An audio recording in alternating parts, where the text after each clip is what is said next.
Bah, c'est dièse.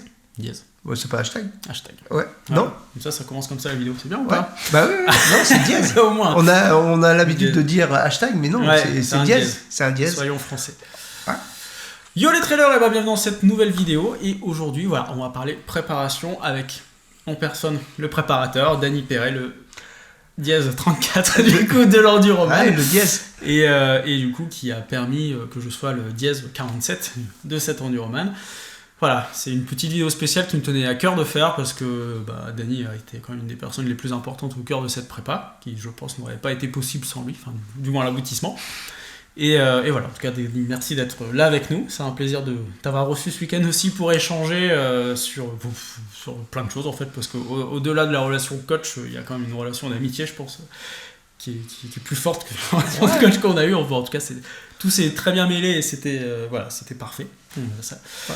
Et voilà, aujourd'hui, c'était l'occasion déjà de te présenter parce que les gens t'ont jamais vu directement en vrai. Ils ont vu ce que tu m'as fait subir, mais voilà, le but c'est un peu de poser les choses, de raconter notre histoire et parler peut-être un petit peu plus technique sur toute la construction du coup de cette préparation, les points clés, mes craquages, le fait que tu as essayé de me faire craquer, l'acceptabilité, voilà, plein de choses. Ouais. Donc voilà, déjà, Dany, merci d'être là. Allez, avec grand plaisir.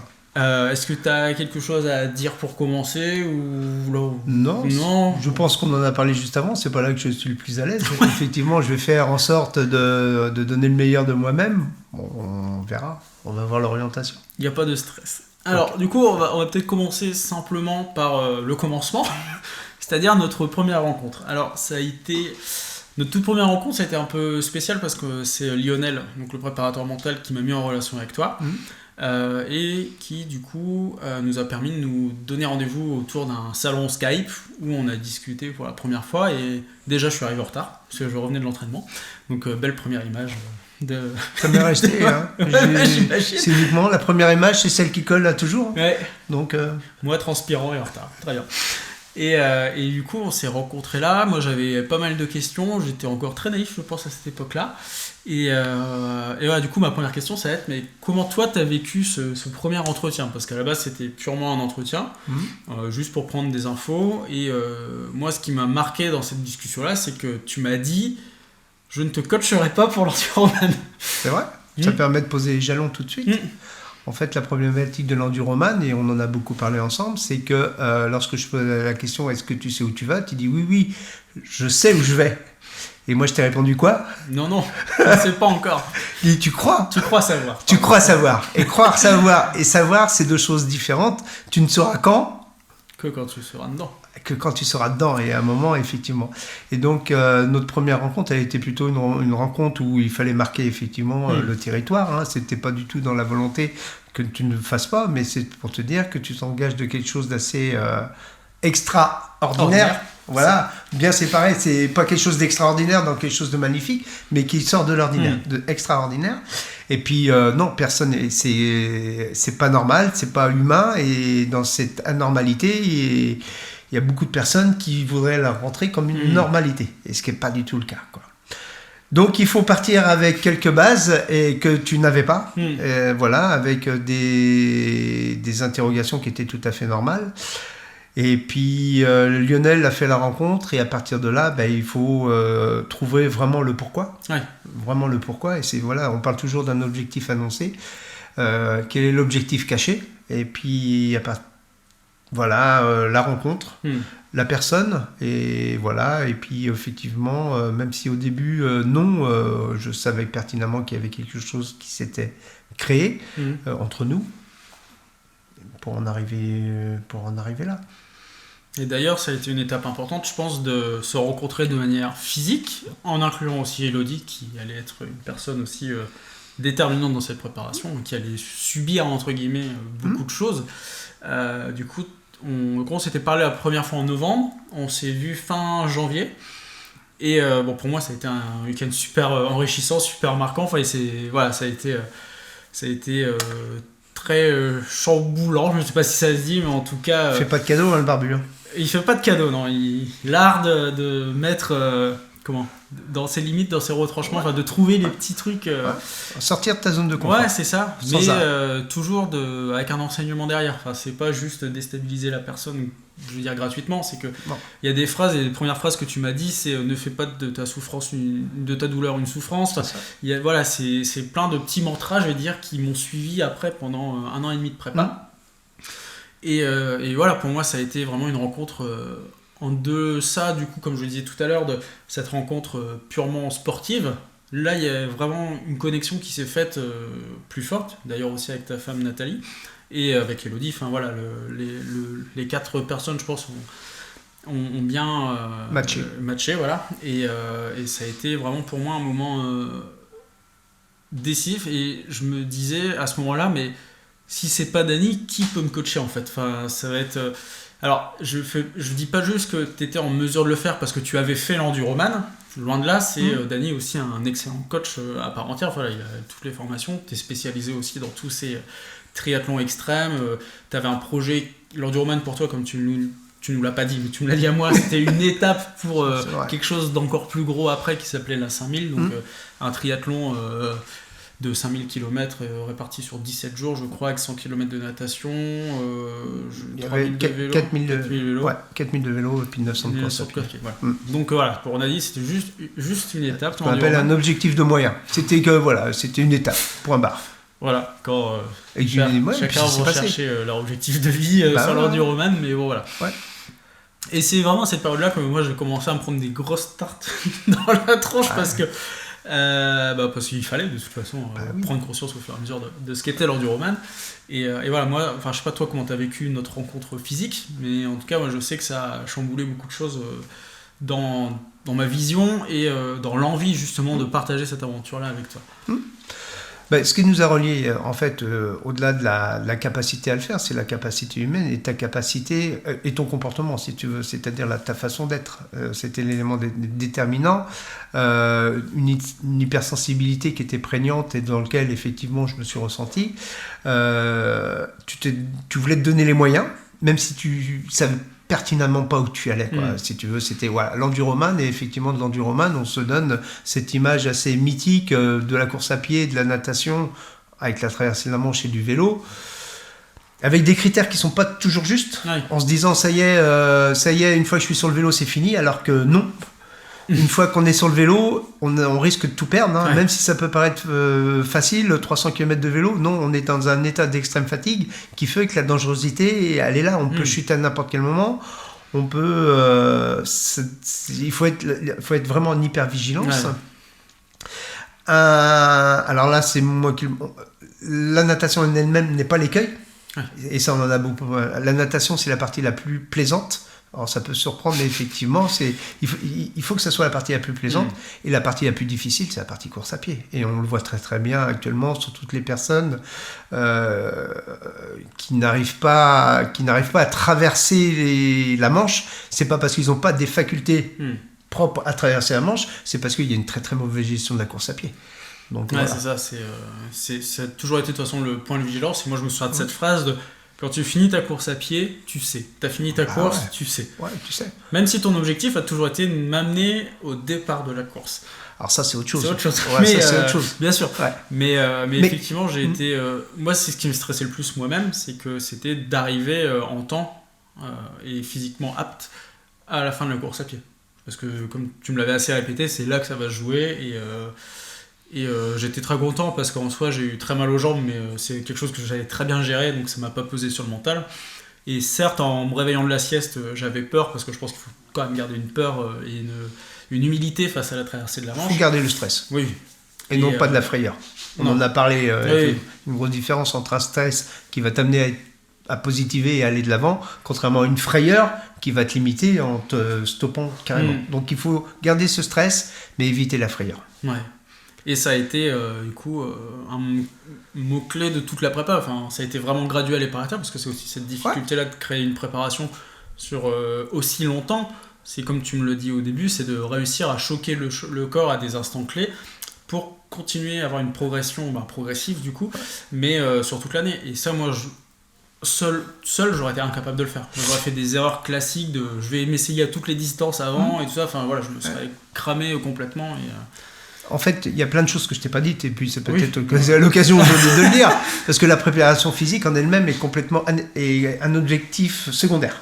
Ouais, la préparation physique, alors tout le monde va mettre la préparation physique comme l'axe de priorité. Non, l'action physique ou la préparation physique n'a qu'un seul but. Alors, on va dire de développer effectivement tes qualités physiologiques, mais c'est pas ça. Ce que je souhaitais, c'est à chaque fois, c'est de débloquer des capacités psychologiques. Oui. C'est-à-dire que déverrouiller. Ouais, déverrouillé. Ouais, tu l'as bien vu, on a vu. Il y en a eu pas mal déverrouillés. Les capacités, on est clair, tout le monde les a. Tout le monde est en capacité physique de faire l'enduroman, sous condition d'avoir une progressivité. Voilà, on peut le faire sur 2 ans, 3 ans, 4 ans, 5 ans. Mais est-ce qu'on a cette capacité à ce déblocage psychologique ? Ça, c'est autre chose. Et moi, voilà, il y a eu j'avais eu énormément de blocages. De toute façon, on abordera peut-être ça après, mais je sais que sur mes capacités en course à pied, j'étais une grosse feignasse. Mais voilà, je te l'ai bien dit. Oui.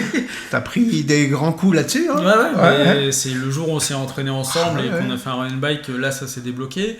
La première fois où j'ai nagé 5 heures dans un week-end choc où j'avais 5 heures de course à pied, 5 heures de vélo avant, je me suis dit ok, je peux nager en bassin 5 heures. Ouais. Après ça s'est transposé 5 heures en mer et voilà, ça a évolué.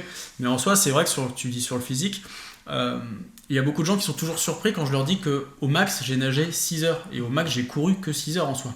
À moins, j'ai un passif d'ultra trailer aussi, je pense que ça a aidé à pas forcément concentrer la préparation sur la course à pied, parce qu'en soi la course à pied ça représentait un volume de 40-50 km par semaine. Ce qui est pas énorme. Non, on a beaucoup axé sur le vélo. Et moi j'étais un peu inquiet là-dessus parce que comme moi ma prépa tournait beaucoup autour de la course à pied au début, je me disais mais comment je peux être en capacité de courir sous les 16 heures 140 km, ça court 50 km semaine. Et voilà, après, tu as un coach, c'est le but de lui faire confiance et il va t'y amener. Donc, la problématique qui se pose, c'est que tu partais de zéro. En fait, on va partir 1 an de zéro et tu n'avais qu'1 an pour préparer l'enduroman, ce qui est pas normal. Donc voilà, dans le terme de progressivité, il faut quelques années pour progresser. En fait, c'est pas pour arriver à faire l'enduroman, c'est pour pouvoir arriver à faire endurer à ton corps des charges qui sont anormales. Voilà. Et pour endurer des charges, il faut que ça soit dans une progressivité. C'est-à-dire que si tu avais un passif où tu avais l'habitude de faire 20 heures d'entraînement par semaine, on aurait pu effectivement mettre beaucoup plus de charges d'entraînement course à pied. Mais ce n'était pas le cas.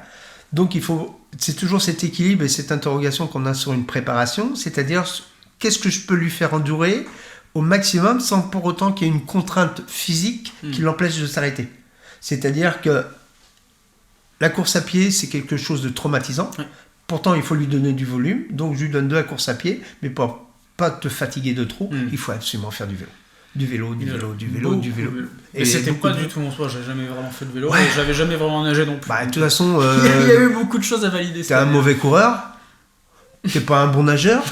Puis, qu'est-ce qu'on peut dire pour le cyclisme ? T'as vu ce matin ce matin, il s'est fait défoncer.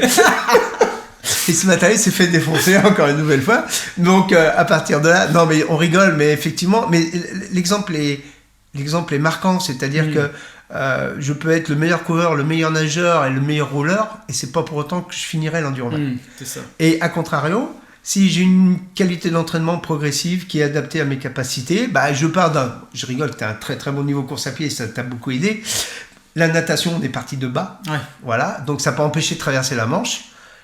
Le vélo, c'était la continuité, mais comme je te dis, c'est la partie la plus sensible parce que tu es en état d'extrême fatigue. La preuve, tu peux pas monter, alors tu expliqueras peut-être, mais sur la partie vélo, tu peux pas monter sur ton vélo tout seul et tu peux pas descendre de ton vélo tout seul. C'est-à-dire que l'extrême fatigue fait que, en termes de physio, on est défoncé. De tolérance, tellement de choses. Après, puis tu vois bien sur tes seuils d'acceptabilité. Ouais, c'est ça. Ouais, on a beaucoup parlé de ça sur les seuils d'acceptabilité, c'est-à-dire que la course avançant, les seuils d'acceptabilité sont de plus en plus bas. Et ce qui peut paraître totalement anodin et insignifiant au début de la course, le moindre détail, tout de suite. Ça prend des proportions, voilà, et on a plein de petites histoires justement sur des bruits de bidon. Ah ouais. On les a tous. Heureusement, j'ai mis mon vélo à révision juste avant parce qu'il craquait dans tous les sens et je pense que ça m'aurait rendu fou. Ah ben oui, ça rend fou les bruits de vélo. Ça rend fou. Ouais. Et du coup, juste pour parler un peu plus théorique sur cette évolution de prépa, donc quand j'ai eu mon slot au 1er mars, on s'est appelé tout de suite, et c'est là que j'ai appris que tu acceptais de me coacher. Parce que on se l'est jamais dit en fait, directement. Et on ne me demande pas, donc moi si tu me demandes pas, moi c'est pas... Ouais, en fait, ma force elle est dans mon investissement bénévole. C'est-à-dire que dans tout ce que je peux faire à l'extérieur, donc pas uniquement avec toi, mais dans le coaching associatif ou le coaching individuel, ce qui me renforce, c'est que je te demande rien. Je te demande rien, à part du respect. Oui. Voilà, c'est tout. De respecter les contrats. Ouais, de respecter un minimum. Mais si tu veux, il n'y a pas d'accord financier. Et donc, ça me laisse une liberté énorme. C'est-à-dire que si je m'investis entièrement. Ouais. Et si c'est pas par obligation. Non, il n'y a aucune obligation. Et pas, surtout, et je m'impose cette obligation de résultat. Alors, cette obligation de résultat, les personnes pourraient croire que l'obligation de résultat chez moi, c'est d'arriver à Paris. Mais c'est quoi mon obligation de résultat par rapport à toi ? D'être au départ. Bah ouais, c'est d'être au départ. Et ça, à partir du moment où vous arrivez à comprendre que la course c'est qu'une finalité et que le plus dur c'est de pouvoir enchaîner pendant 12 mois sur des charges très très importantes, le simple fait d'être sur ma arche est quelque chose de prioritaire. Après le reste, on vit tellement de choses. Ouais, c'est anecdotique. Ouais, il faut le vivre en fait, c'est ça. Après, c'est ta course, faut pas avoir la pression de finir la course, il faut vivre ta course en fait. Ouais, c'est vraiment être dans le moment présent. Ouais. Une grosse leçon de cette année, le moment présent. Et je pense que c'est un des messages forts que tu m'as transmis cette année. Ouais. Et du coup, pour revenir sur cette structuration d'entraînement, donc tu m'as à peu près laissé faire quand même de mars à septembre. Tu m'as pas aidé, hein. Sur mars à septembre, ça va. À partir de septembre, j'étais un peu emmerdé là, avec la diagonale. Ah oui, au fait, Dani, j'ai oublié de te dire. J'aimerais bien faire la diagonale. En fait, je me suis inscrit, j'ai pris le vol, j'ai pris le billet. J'aimerais bien l'intégrer. Et qu'est-ce que je t'ai dit ? Je dis, non, là, tu m'emmerdes. Ouais, non, mais on a échangé un moment sur... Ah oui, tu m'emmerdes. Tu m'as fait prendre mes responsabilités, je t'ai emmerdé, tu m'as fait peser le pour et contre physique, émotionnel. Mais tu m'as laissé la liberté quand même de le faire. Bon, je sais que tu vas dire que l'athlète a toujours le dernier mot. C'est l'athlète qui a le dernier mot. Mais pour moi, dans ma prépa, pas dans la prépa enduroman, mais dans mon bien-être mental, c'était essentiel que je fasse cette dernière course. Et ça, tu l'avais compris. Ouais, je l'ai entendu. Ouais. Et du coup, il m'a fait une petite surprise parce qu'en course de préparation, on avait fait l'Infernal Trail des Vosges, le 120, et Dany gentiment a dit tu dors 3 heures et puis après tu vas aller nager 9 km. Ouais. Et j'avais jamais nagé 9 km de ma vie. Et tu vas commencer à comprendre. Voilà. Et ça a été la première claque. Elle était sympa, mais voilà. Et c'est vrai que... Imaginez-vous, vous faites un trail, un trail classique, et puis après, on vous dit, ton trail, tu l'as fait en compétition. Maintenant, tu vas mettre tes 3 heures, ce qui correspond à peu près à ce que tu vas dormir, à ton temps de transition. Et puis après, tu vas mettre ton bonnet, ta bouée. Que j'ai oublié. Tu vas te mettre en configuration, et puis tu vas nager. Il n'y avait pas de bouée à l'enfer, c'est dommage. Et alors, ça donnait quoi ? Ça a donné que j'ai fait que 2 heures au lieu des 3. Ouais. Mais... Prise de conscience. Ouais, et ça a été... la première heure a été d'une galère sans nom. Enfin, réussir à trouver le rythme. Et ça, c'est prioritaire. Ouais. En fait, de passer par ces galères-là. Là, on en parlera peut-être après, mais j'ai eu une grosse fracture mentale qui a été essentielle de vivre dans la prépa et que j'ai frôlé dans la traversée de la Manche. Mais l'ayant déjà vécu, effectivement, je me suis dit, ça passe. Enfin, voilà, tu sais que tu peux y aller, quoi. Il faut l'avoir vécu une première fois pour savoir exactement. D'où, quand je te dis au tout début, est-ce que tu sais à quoi t'attends ? Oui, je sais. Non, tu crois savoir. Ouais. Et je vais faire en sorte que tu commences à savoir exactement. Tu vas apprendre. Ouais, tu vas apprendre. Et du coup, on a été assez... Donc, il y a eu un premier bloc foncier. Après, je me souviens qu'il y a eu un gros bloc VMA de 12 semaines qui m'a bien arraché la gueule. Ouais, énorme. Après, on a eu 12 semaines d'endurance maximale d'aérobie. Ouais. Et après, on était dans le spécifique. Ouais. Où là, j'ai eu des gros volumes. On se rapproche. On va détailler un petit peu. On se rapproche, des trucs. Et à la fin, c'était l'affûtage. On a eu 6 semaines, 4 semaines d'affûtage, 6 semaines. Je sais plus. Bon, c'était long. Enfin, bref. Mais... C'était long et difficile. Ouais. Pour différentes raisons, surtout pour des différences physiologiques. Donc effectivement, dans la charge de préparation, j'invente rien. Hein. Donc chaque coach a des affinités par rapport à sa préparation. C'est-à-dire que tu auras une autre personne qui te préparera complètement différemment. Donc, effectivement, la première chose, c'est renforcer le corps, ce qu'on a fait. Après, ce qu'on appelle l'heure augmenter... de plaquettes. Au moins une fois par semaine. Renforcer le corps. Vraiment, en fait, quand je dis renforcer, c'est toute la physio, que ce soit musculaire, ligamentaire, articulaire. De façon, pourquoi on fait ça? Parce qu'il faut absolument que les charges, après, surtout les charges de vitesse, soient acceptées. Alors, quand je dis accepter, il faut accepter sans contrainte musculaire et sans traumatisme non fonctionnel. Voilà, donc il faut vraiment que ça soit accepté. Et donc, à partir de là, après, on a augmenté ta cylindrée un petit peu, augmenté la cylindrée, c'est-à-dire des vitesses. Et ça, c'est pas évident. C'était dur pour moi qui n'ai jamais fait de VMA en soi de ma vie à l'entraînement. J'ai toujours travaillé sur le SV1, SV2, mais j'ai très très peu travaillé en VMA, à part en VMA ascensionnel. Et ce qu'on ne demandait pas là. On n'était pas du tout concernés. Ça a été très dur du coup pour moi d'accepter déjà la charge d'entraînement, la capacité de pouvoir faire cette charge-là en course à pied et sur ces régimes spécifiques que je ne connaissais pas. Et d'assumer aussi que en soi, je pouvais aller vite et me faire mal. Oui. En fait, si vous voulez, les qualités, on les a tous, mais tous. Voilà. On a un limitant qui s'appelle notre psychologie, qui est dû surtout à notre éducation. Et suivant l'éducation que l'on a, on va pouvoir accepter plus ou moins notre capacité. Et quand on ne l'a pas accepté, il faut justement passer cette phase d'acceptation. Tu as des qualités, tu t'en rends pas compte encore, elles sont là, et c'est à nous de travailler. Voilà. Arrête d'être une grosse feignasse. Voilà, et c'est pour ça que c'est en rencontre au fil de l'année, parce qu'on ne s'est pas vu beaucoup pendant cette année de prépa. Ça a été des instants clés à chaque fois, parce que ça a été des grosses claques dans la gueule, et il y a eu des moments de grosse remise en doute aussi sur le projet en lui-même, avec Elodie. Enfin voilà, il y a eu. Faut pas voir que la prépa physique en pur, il y a vraiment un côté mental, social, familial qui sont vraiment importants à gérer.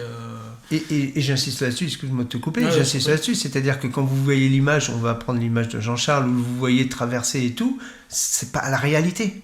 La réalité, elle n'est pas là. La réalité, elle n'est pas dans la course à pied, elle n'est pas dans la natation, elle n'est pas dans la manche, elle n'est pas sur son vélo ou l'arrivée sur l'arche. C'est pas ça l'enduroman.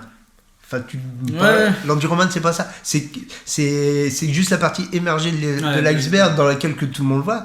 Mais toute cette partie qui est immergée, c'est traumatique, ça peut être dramatique. Là, ça s'est bien passé.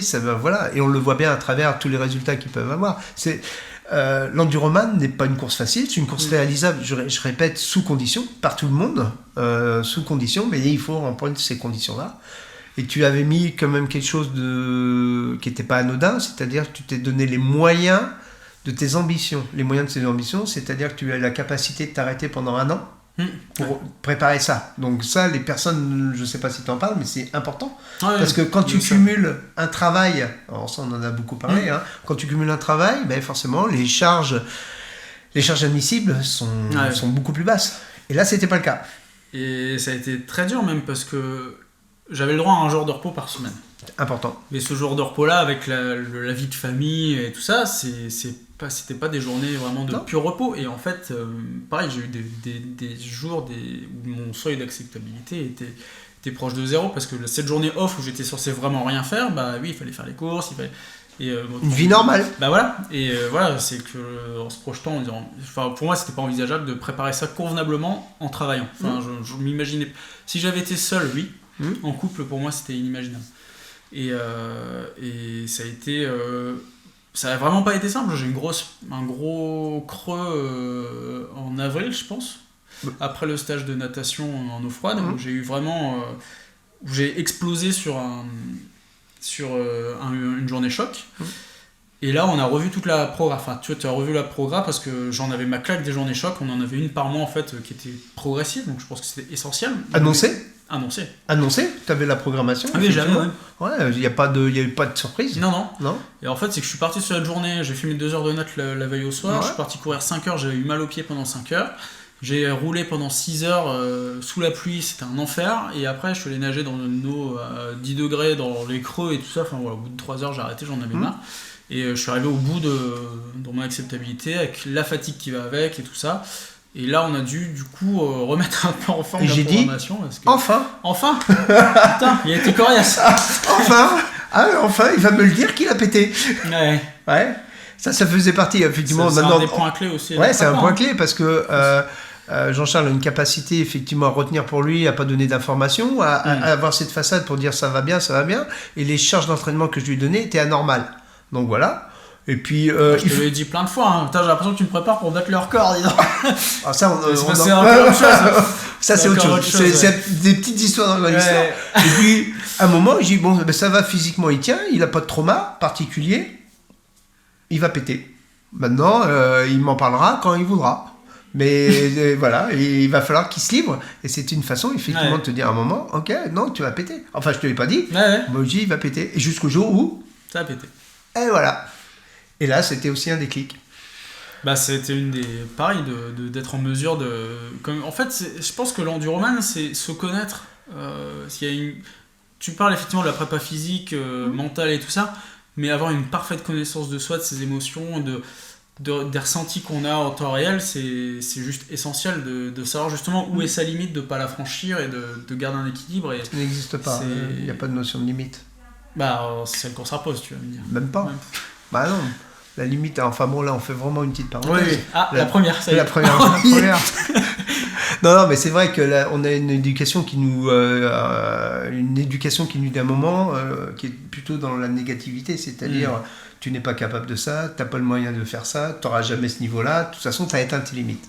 Et la limite, c'est quelque chose d'abstrait. La limite en soi, ça n'existe pas. C'est-à-dire que on fait tout de son mieux, mais de son mieux objectivement, hein, c'est-à-dire, voilà, à un moment T. On va prendre l'exemple, tu vas prendre un 10 km, tu vas mettre 30 minutes. Puis là, on va te dire, les gens autour disent, ça y est, il a atteint ses limites. Mais quelle est la valeur objective pour dire qu'il a atteint ses limites? Non, il n'a pas atteint ses limites, parce que si le lendemain tu fais 29,59, on va trop dire que tu as atteint tes limites. Non, le but, c'est de faire au mieux à l'instant T. Ouais. Voilà. Et il n'y a plus de notion de limite, c'est-à-dire qu'on ne se met plus du tout un marqueur, voilà, en se disant, ben non, je donne tout ce que je peux à l'instant T. Si ça se trouve, le lendemain, je ferai encore mieux, ou je serai peut-être en dessous, mais effectivement, il faut arrêter avec ces notions d'atteindre ses limites et tout. Alors, je dirais plutôt qu'on n'a pas conscience de ce qu'on peut atteindre. Ouais. On travaille effectivement beaucoup la physio pour pouvoir améliorer ses capacités physiques, alors que c'est la capacité psychologique qui va nous permettre effectivement d'atteindre des objectifs qu'on s'est fixés. Et en soi, moi, ce qui s'est passé dans ma prépa, c'est que ma préparation mentale que j'aurais dû faire avec Lionel, c'est pas faite du tout. Non. Et en fait, elle s'est faite naturellement au charbon, on va dire, hein, franchement. Enfin, voilà, après, je pense que j'ai quand même un mental qui tenait la route à la base, hein. Enfin, je pense pas, enfin, sans m'en rendre compte, je pense que j'ai un bon mental. Mais c'est quoi, enfin, on va pas rentrer dans la philosophie mentale, mais non, en fait, le mental, il en faut pas. On fait notre parenthèse. Bah non, faut pas de mental pour faire l'enduroman. Faut juste être inconscient. Bah ouais, il y a une part d'inconscience. Ah oui, parce qu'en fait, on parle toujours, et là ça va revenir au début de la conversation, qu'est-ce que la douleur, qu'est-ce que la souffrance? Et donc effectivement, la douleur est quelque chose de physique, c'est quelque chose de présent, c'est quelque chose qu'on pourra faire. Elle sera là. Vous faites 140 km de course à pied, vous avez mal aux jambes. C'est normal ou pas? Jusque-là, tout est normal. Jusque-là, c'est normal. Mais si vous dites, ah ouais, mais là j'ai super mal aux jambes, c'est pas vraiment pas possible, je peux pas tenir comme ça. Donc là, c'est de la souffrance. Et quand on ajoute de la souffrance à sa douleur, ça devient une rupture. Ouais. Donc voilà. Donc, il y a des techniques pour ça. Ouais. L'instant présent, qui est très très voilà, c'est-à-dire que je vis ce que j'ai à vivre à l'instant présent, j'oublie ce que je viens de faire, je me projette surtout pas sur le futur, et donc là je vis, je fais pas après pas, je rentre dans mon flow, et je rentre dans mon flow, et une fois qu'on est rentré dans son flow, fin de la parenthèse. Voilà. Et du coup, juste pour revenir une dernière fois sur la prépa, ça a été quoi du coup les moments clés que tu as mis en place, qui sont faits ou pas faits, mais est-ce qu'il y a vraiment eu des En fait, la difficulté que j'ai rencontrée, c'est-à-dire que voilà ce que je pense le mieux pour toi à travers mon expérience. Et c'est une erreur. Parce que mon expérience appartient à moi, ma capacité physique appartient à moi, ma capacité mentale aussi. Et donc, je ne dois pas se transposer. Donc, si tu veux, c'était des grandes lignes que l'on avait. Les blocs, tu les connaissais. Tu t'étais donné les moyens, c'est-à-dire que tu devais être en capacité de faire 15, 20 ou 25 heures d'entraînement par semaine parce que c'était ton taf. Donc voilà, pour moi, tu étais un pro à cette époque-là, hein, donc tu étais un pro, donc voilà. Et l'instant clé, c'est-à-dire qu'à partir du moment où tu es parti très très bas. Ouais. La progressivité, elle était trop fulgurante à mon sens, mais on était fixé par l'objectif qui était d'arriver à l'enduroman à l'instant T. Quel est le point d'inflexion qui va atteindre, sur lequel on va pouvoir travailler correctement. Tant que ça tenait, l'honnêteté, ça va, ouais, c'est un peu dur et tout. Si c'est dur, c'est normal. Ouais. Bah oui, c'est normal. Oui, c'est dur. Oui, et bon, bah ok. Donc voilà, pas de contrainte physique. Tu me disais, par moment, j'ai une petite douleur par-ci, par-là, fais attention, tu vas avec Hello, vous croisez. Hello dit, bah non, il n'y a pas de problème particulier, voilà, bon, bah, on continue la charge. Et en fin de compte, c'est pas la charge, et on va revenir, c'est pas la charge physique qui t'a fait exploser, c'est la charge psychologique. Et c'est ça qu'il fallait travailler, ça c'était le cœur du... Et là, à partir du point si tu as un point d'inflexion, c'est là. Ok, maintenant on se pose et on voit comment on travaille pour la fin. Ça, c'est le point d'inflexion. Ouais, et on a revu du coup, je crois, les derniers week-end shop.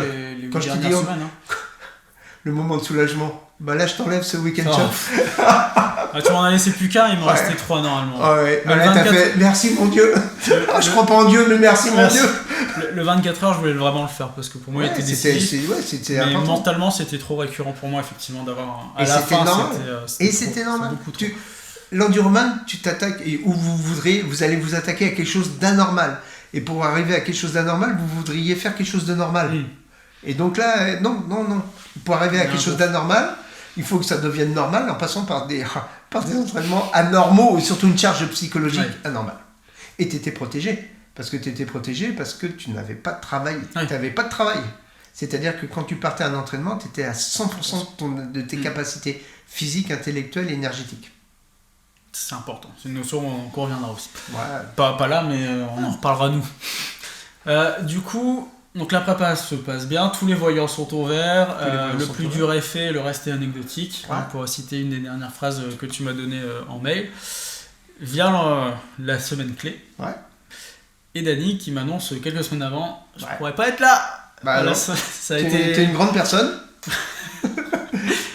T'es une grande personne. Alors, non, bien sûr, mais au début, j'imaginais pas faire l'enduroman sans toi, sans ta présence. Tu me l'as pas dit. Je te l'ai pas dit, c'est vrai. Mais après, bon. Les gens on en a parlé de la communication. Tu peux pas me laisser deviner quelque chose que tu me dis pas. Tu m'aurais dit, Dany, je veux absolument que tu sois là. Ben c'est vrai. Est-ce que tu me l'as dit? Non, je te l'ai pas demandé. Donc moi, à partir du moment où tu ne me le dis pas, tu veux le... Ben j'ai des contraintes. C'est pas mal ça de régler ses comptes. Non, c'est hyper. Non, mais voilà, au-delà de ça, effectivement, tu les connais. J'ai des contraintes personnelles qui sont très très importantes et qui sont pour moi.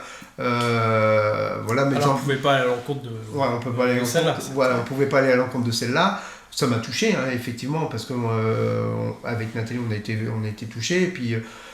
En plus, on était partis à l'étranger, très très loin, on avait le décalage horaire, on se plantait dans les comptes à rebours, on savait plus du tout ce qu'il en était.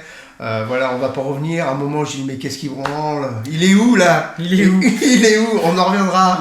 On en reviendra mais ça a été important de t'avoir comme jusqu'au dernier moment parce qu'on a eu une problématique de départ. C'est-à-dire que le départ ne partait pas. Ouais. Et tu as eu la chance de partir. Et j'ai eu la chance de partir. Mais tu vois, Richard, quelques jours après, est parti, a fait 90 bornes, il a été arrêté, il a dû repartir 2 jours après.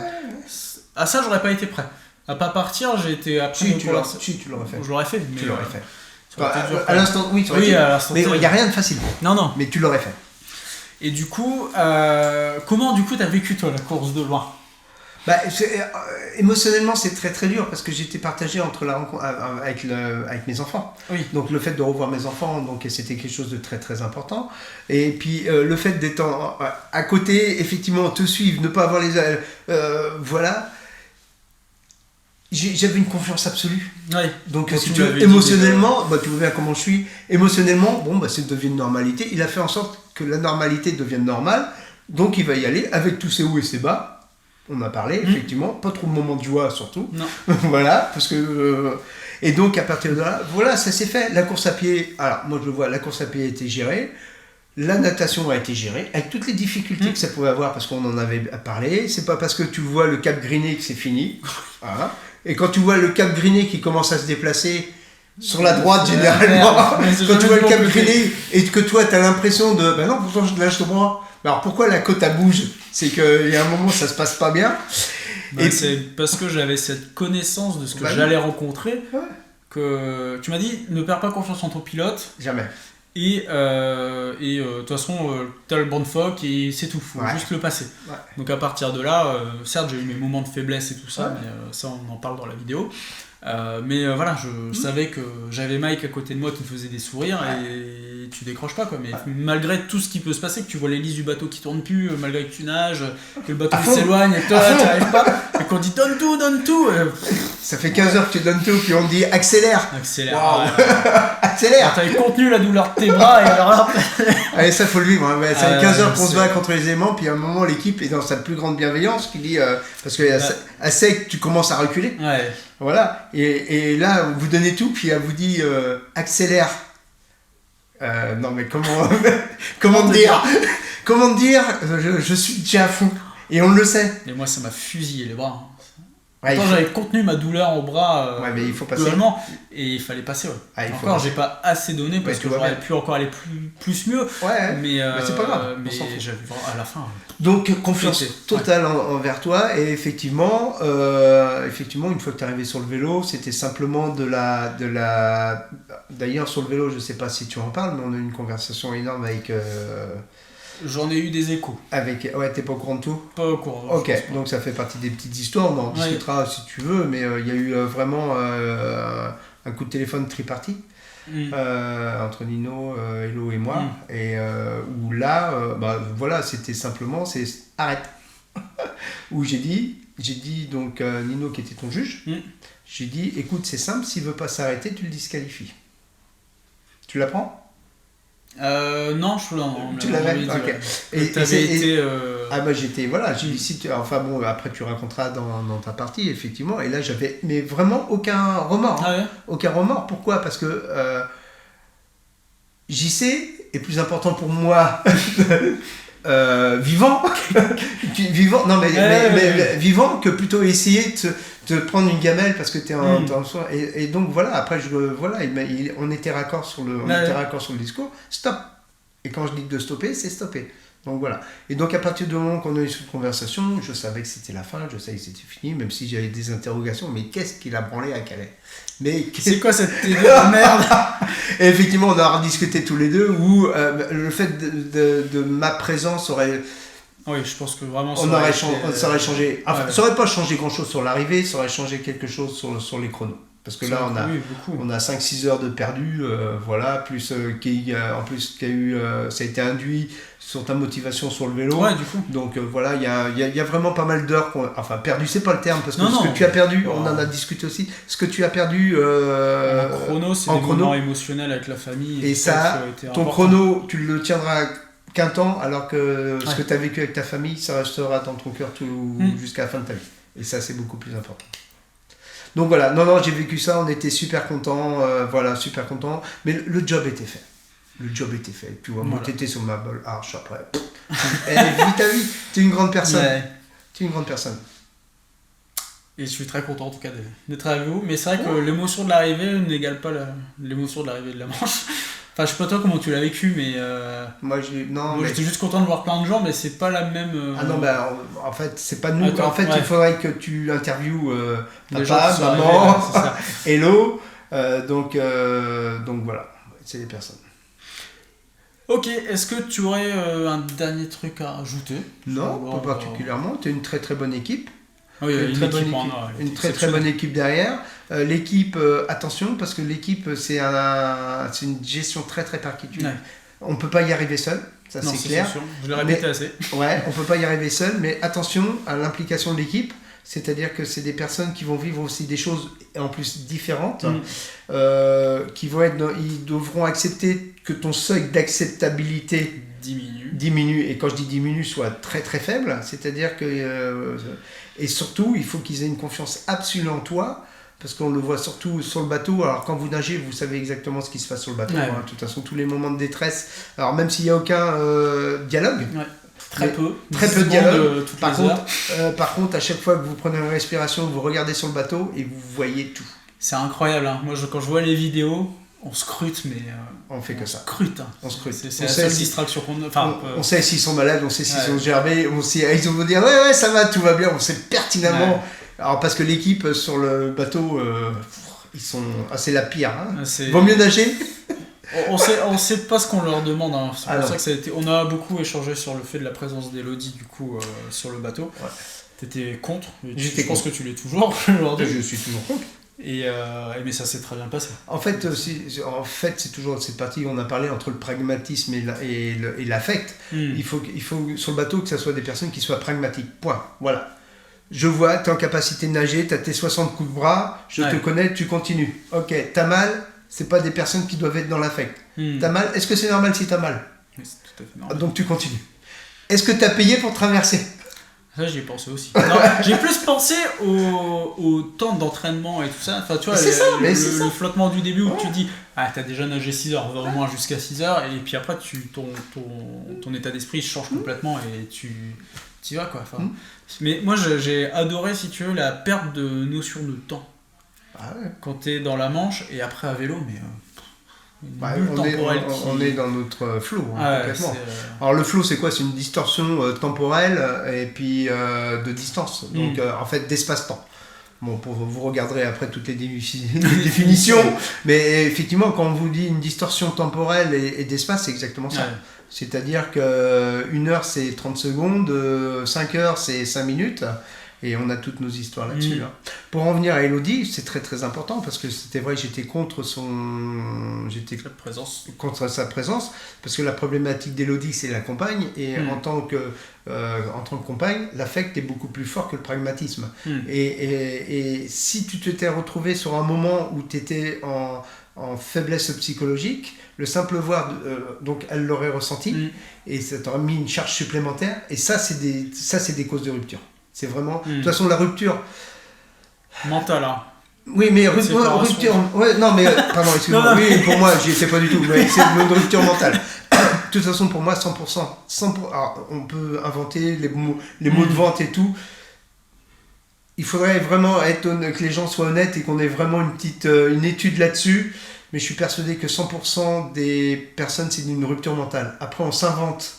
Oui, des douleurs. On s'invente des douleurs qui sont peut-être là, mais qui sont normales, et à partir de là, effectivement, il y a une rupture mentale qui se fait, et c'est cette rupture mentale, c'est pas la rupture physique. Psychosomatique, on va dire. Enfin, voilà, c'est ça. Et donc, à partir du moment qu'on va gérer cette... alors, j'appellerai pas cette force mentale, mais après, qu'on saura gérer que la douleur est quelque chose de tout à fait normal, j'ai aucune souffrance, donc à partir de là, je peux y aller. Je sais pourquoi je suis là. Je sais pourquoi je suis là, et puis voilà, j'ai un point A, un point B. Alors dans la Manche, on ne regarde pas. On n'y va pas. On regarde pas le point A surtout. Alors, alors ça c'est encore, ouais, c'est autre chose, mais ça tu sauras le dire. Ouais. Ne jamais regarder en arrière. Ne jamais regarder derrière. J'ai regardé 2 fois à gauche, ça m'a suffi. Ouais, ça c'est traumatique. Ouais. J'ai regardé un peu de jour, mais ça allait. Sauf quand ça bouge pas pendant 1 heure. Voilà. Et ça a été un réel plaisir de travailler ensemble. Ah bah pareillement. Et ça a été un travail. Voilà. Numéro 34 et numéro 47. Bon bah merci beaucoup Dani pour cet échange, c'était super intéressant. Comme toute cette année, de toute façon on a appris tellement de choses, tant sur l'humain que sur le sport. C'est un autre sujet ça. Oui, la fête, c'est privé après. Ouais, après c'est privé, ouais. Mais c'est beaucoup, en fait, juste pour en revenir, effectivement, c'est que l'enduroman change l'homme. Ouais. L'enduroman change l'homme. Et pas pour des considérations à être supérieur à quelqu'un. Non, c'est d'ouverture. Voilà. Une belle introspection sur soi-même. Ouais, d'ouverture à l'autre. Voilà. Eh ben merci beaucoup Dani. Merci à vous. Et bon courage. Pas, si vous avez des questions, quoi que ce soit, on verra tout ça. Si on fera un épisode 2, peut-être, on verra s'il y a ce qu'il faut. Et en tout cas, nous on continue, je sais pas quand, notre série de vidéos sur le thème de l'enduroman. On verra ce que sera la prochaine parce que j'en sais rien du tout. Encore merci Dani. Merci à vous. Et puis je vous dis à très bientôt à une prochaine vidéo. Ciao.